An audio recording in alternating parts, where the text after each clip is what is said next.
যদি তুমি এই ভিডিওটা দেখছো তাহলে আমি জানি তোমার হৃদয়ের ভেতরে একটা আগুন জ্বলছে আর একটা প্রশ্ন ঘুরছে, কেন কেন সেই মানুষটা যার কাছে তুমি একসময় সবকিছু ছিলে আজ তোমাকে দেখেও অচেনা সেজে থাকে? কেন যার একটা মেসেজেই তোমার পুরো দিনটা ভালো হয়ে যেত সে আজ তোমার মেসেজ সিন করে রেখে দেয়? তুমি সব চেষ্টা করে, তুমি কথা বলার চেষ্টা করেছো, তুমি নিজেকে বদলেছ, হয়তো হাত জোড় করেও অনুরোধ করেছো, কিন্তু ফল কি? শূন্য সম্মান, শূন্য মূল্যবোধ আর ভেঙে যাওয়া তোমার আত্মবিশ্বাস। এবার শোনো, অনেক হয়েছে। এবার কান্নাকাটি, পিছু নেওয়া, বারবার যোগাযোগ, ব্যাখ্যা দেওয়া সব বন্ধ। আজ আমরা বদলা নেওয়ার কথা বলবো না। আজ আমরা কথা বলবো তাকে সাইলেন্ট রিগ্রেট দেওয়ার, এমন এক অনুশোচনা যা তাকে প্রতি রাতে ঘুমোতে যাওয়ার আগে মনে করিয়ে দেবে সে কি হারিয়েছে। আজ আমরা শুরু করব অড ফিনিক্স প্রোটোকল, অর্থাৎ ছাই থেকে উঠে এমন এক মানুষ হয়ে ওঠার মানসিক খেলা যার পর তুমি শুধু একজন এক্স থাকবে না, বরং তার জীবনের সবচেয়ে বড় আফসোস হয়ে উঠবে। এই ভিডিওতে আমরা পুরো 7 লেভেলস নিয়ে কথা বলবো, এমন 7টা ধাপ যা তোমাকে এতটাই ভয়ঙ্কর, এতটাই মূল্যবান আর এতটাই শক্তিশালী করে তুলবে যে সে তোমাকে ফিরে পাওয়ার জন্য মরিয়া হয়ে উঠবে। তাই প্রস্তুত হয়ে যাও, কারণ এবার তুমি আর ভিকটিম নও, তুমি হতে চলেছ গেম চেঞ্জার। চলো এই মাইন্ড গেম শুরু করা যাক। Level 1, the ghost mode. পুরোপুরি গায়েব হয়ে যাও। প্রথম আর সবচেয়ে কঠিন ধাপ। যেই মুহূর্তে সে তোমাকে ইগনোর করা শুরু করে তার মন একটা জিনিসের জন্য প্রস্তুত থাকে, তোমার রিয়াকশন।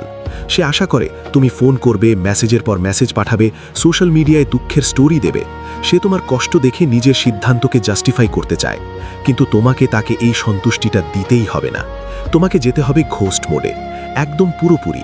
এটা শুধু নো কন্ট্যাক্ট রুল নয়, এটা তার থেকেও এক ধাপ উপরে। এর মানে একটা সম্পূর্ণ সোশ্যাল মিডিয়া ব্ল্যাকআউট।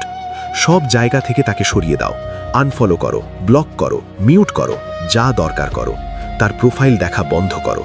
তার জীবনে কি চলছে এটা জানা তোমার জন্য বিষের মতো। যখন তুমি তার হাসি খুশি ছবিগুলো দেখো তখন তুমি নিজেকেই আরও ভেঙে ফেলো। 2, কোনো গোয়েন্দাগিরি বন্ধ করো। কমন বন্ধুদের কাছে জিজ্ঞেস করা বন্ধ করো, ও কেমন আছে, আজকাল কি করছে। এই প্রশ্নগুলো তোমার দুর্বলতা আর হতাশা প্রকাশ করে। 3, ইমোশনাল সিগন্যাল বন্ধ করো। হোয়াটসঅ্যাপে কষ্টের স্ট্যাটাস, ইনস্টাগ্রামে ভাঙা হৃদয়ের গান, এগুলো ভিক্ষা চাওয়ার মতো। তোমার নীরবতা তোমার কথার থেকেও জোরালো হতে হবে।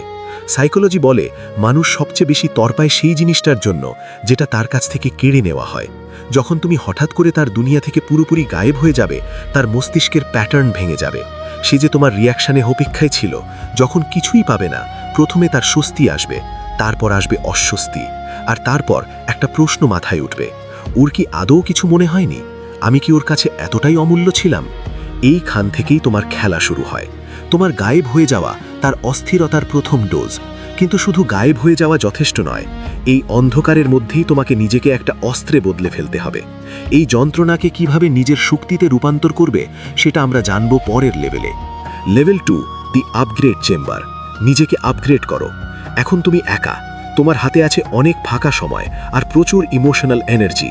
এই এনার্জি কান্নায় নষ্ট করো না, এটা নিজের উপর ইনভেস্ট করো। তোমাকে 3টে এরিয়াতে নিজেকে আপগ্রেড করতে হবে। 1, বডি, ফিজিক্যাল ট্রান্সফরমেশন। জিমে যোগ দাও। যে রাগ, যে হতাশা সব ওজন তুলতে গিয়ে বের করে দাও। যখন ঘাম ঝরে নেগেটিভিটিও ঝরে যায়। এটা শুধু রিভেঞ্জ বডি বানানোর জন্য নয়, এটা ডিসিপ্লিন আর মেন্টাল টাফনেস তৈরির জন্য। সে তোমাকে মনে করে এক ভাঙা মানুষ হিসেবে, কিন্তু তোমার নতুন ফিজিক তাকে ভাবতে বাধ্য করবে। 2, মাইন্ড, মেন্টাল আপগ্রেড। এমন বিষয় নিয়ে বই পড়ো যা তোমাকে গ্রো করতে সাহায্য করে। Psychology, finance, self help. নতুন কোনো স্কিল শেখো, কোডিং, ভিডিও এডিটিং, গিটার। যখন তুমি গ্রো করতে থাকো হৃদয়ের যন্ত্রণা ছোট লাগতে শুরু করে। তোমার কথা বলার ধরন, তোমার কনফিডেন্স সব বদলে যাবে। 3, মানি, ফাইন্যান্সিয়াল লেভেল। এখন নিজের ক্যারিয়ার বা বিজনেসে আগুনের মতো ফোকাস করো। সাইড আয়ও শুরু করো। টাকা শুধু কাগজ নয়, এটা পাওয়ার, এটা ফ্রিডম। যখন পকেটে টাকা থাকে তখন তুমি ইমোশনালি কারোর উপর ডিপেন্ড করো না। তখন তুমি কাউকে নিজের জীবনে চাও প্রয়োজনের জন্যে নয়, পছন্দের জন্যে। মনে রেখো, এগুলো তুমি তাকে জ্বালানোর জন্য করছো না, এগুলো তুমি নিজেকে গড়ার জন্য করছো। তোমার সাফল্যই হবে তোমার সবচেয়ে বড় কামব্যাক। এখন তুমি ভেতর আর বাইরে 2 দিক থেকেই এক নতুন মানুষ। কিন্তু পৃথিবী আর সে এটা জানবে কিভাবে? এবার সময় এসেছে চুপচাপ একটা মেসেজ পাঠানোর। লেভেল 3, দ্য সাইলেন্ট ব্রডকাস্ট, নিঃশব্দ আগমন। তুমি নিজেকে আপগ্রেড করে ফেলেছ। এবার সময় তোমার নতুন ভাইবের একটা ঝলক দুনিয়াকে দেখানোর, কিন্তু সরাসরি নয়, খুব স্মার্ট ভাবে। তুমি তাকে মেসেজ বা কল করবে না। তুমি শুধু নিজের জীবনে বাঁচবে আর সোশ্যাল মিডিয়াকে বানাবে তোমার ব্রডকাস্ট চ্যানেল। 1. স্টোরি বলো, শো অফ নয়। নিজের নতুন জীবনের ছবি আর ভিডিও পোস্ট করো। নতুন বই, বন্ধুদের সঙ্গে ঘোরা, কিন্তু যেন এটা দেখনদারি না লাগে। এমন লাগা উচিত যে তুমি নিজের জীবনে এতটাই ব্যস্ত আর সুখী যে অতীতের কোনো গুরুত্বই নেই। তোমার প্রতিটা পোস্ট কিছু না বলেও একটা গল্প বলবে, আমার দুনিয়া এখন আগের থেকে ভালো আর আমি গ্রো করছি। 2. মিউচুয়াল ফ্রেন্ডসদের ব্যবহার। তোমাদের কমন বন্ধুরা যখন তোমার ট্রান্সফরমেশন দেখবে, কথা আপনা আপনি তার কাছে পৌঁছবে। ইয়ার, ও তো অনেক বদলে গেছে, আজকাল খুব ফোকাসড আর সুখী দেখায়।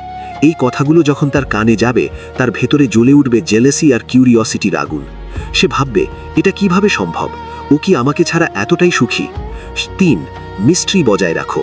নিজের জীবনের সবকিছু প্রকাশ করো না, একটু রহস্যময় হও। মানুষ সবসময় সেই ধাঁধাটাই সমাধান করতে চায় যেটা সে বুঝতে পারে না। এই ফেজের উদ্দেশ্য একটাই, তার মনে তোমার একটা নতুন পাওয়ারফুল আর আনঅ্যাচিভেবল ইমেজ তৈরি করা। সে তোমাকে একজন হারা মানুষ হিসেবেই মনে করে রেখেছিল, কিন্তু এখন সে একজন উইনারের ঝলক দেখছে, আর এটা তাকে কনফিউজড আর ইনসিকিউর করে তুলবে। তোমার এই নতুন জীবন দেখে সে অস্থির হয়ে উঠবে। হতে পারে সে তোমাকে টেস্ট করার জন্য কোনো সিগন্যাল দেবে। এখন তোমার রিয়াকশনই ঠিক করবে তুমি এই গেম জিতবে না হারবে। লেভেল 5, দ্য ইনডিফারেন্স আর্মার, বেপরোয়া বর্ম। সাইকোলজির সবচেয়ে ভয়ঙ্কর নিয়মটা মনে রেখো, ঘৃণার থেকেও বেশি কষ্ট দেয় বেপরোয়া ভাব। ঘৃণা মানে তোমার এখনো কিছু যায় আসে, কিন্তু বেপরোয়া ভাব মানে তুমি আমার কাছে আর এক্সিস্টই করো না। যখন সে তোমার নিউ লাইফের ঝলক দেখবে, তার ইগোটাকে বাধ্য করবে তোমাকে পিং করতে। হতে পারে তোমার কোনো স্টোরিতে একটা রিয়াকশন আসবে, অথবা একটা ছোট্ট মেসেজ, হে। আর এখানেই 99% মানুষ গেম হেরে যায়। তারা সঙ্গে সঙ্গে রিপ্লাই করে ফেলে, সব জমে থাকা আবেগ উগড়ে দেয়, অথবা আবার ইমোশনাল হয়ে পড়ে। তোমাকে এটা করতে হবে না, তোমাকে পড়তে হবে ইনডিফারেন্স আর্মার। 1. Late reply. তাৎক্ষণিক উত্তর দিও না, ঘণ্টাখানেক বা পরের দিন রিপ্লাই করো। এতে একটা সিগন্যাল যাবে তুমি এতটাই ফ্রি আর ইম্পর্টেন্ট নও যে এই মুহূর্তে তোমাকে সব কাজ ফেলে তোমার রিপ্লাই করতে হবে। 2. Formal language. তাকে যদি রিপ্লাই দাও, খুব ফর্মালভাবে দাও, হ্যালো, কেমন আছো, এরকম। কোনো আবেগ থাকবে না, কোনো অভিযোগ থাকবে না। 3. কনভারসেশন শুরু করো না, সরাসরি কোনো প্রশ্ন জিজ্ঞেস করো না। তার জীবনে কি চলছে এটা জানার ইচ্ছে দেখাবে না। তোমার ফোকাস এতটা বেশি হওয়া উচিত যে সে ভাববে কথা কিভাবে আগিয়ে নিয়ে যাওয়া যায়। যখন তার মেসেজ একটা পাওয়ারফুল ওয়াইল্ড ইগনোরেন্স পাবে, তখন তার ইগো হার্ট হবে। সে ভাববে, আমি তো এটা কাভাবে করলাম। তারপর যখন তুমি নিজের নতুন জীবনের ঝলক দেখাবে, এই বেপরোয়া ভাব তার আত্মবিশ্বাসকে ভেঙে দেবে। সে বুঝতে পারবে যে তুমি এখন তোমার জীবনে অনেক এগিয়ে গেছো আর সে পিছনে পড়ে আছে। এটা শুধু বদলা নেওয়ার জন্য নয়, এটা প্রতিশোধ নেওয়ার জন্য নয়, এটা তোমাকে একটা পাঠ পড়ানোর জন্য যে অতীত তোমাকে বেঁধে রাখতে পারবে না। এবার তার কাছে দুটো রাস্তা আছে, হয়তো চিরকালের জন্য চুপ হয়ে যাওয়া, নয়তো এমন একটা স্বীকার করে নেওয়া যা তার জীবনের সবচেয়ে বড় ভুল ছিল।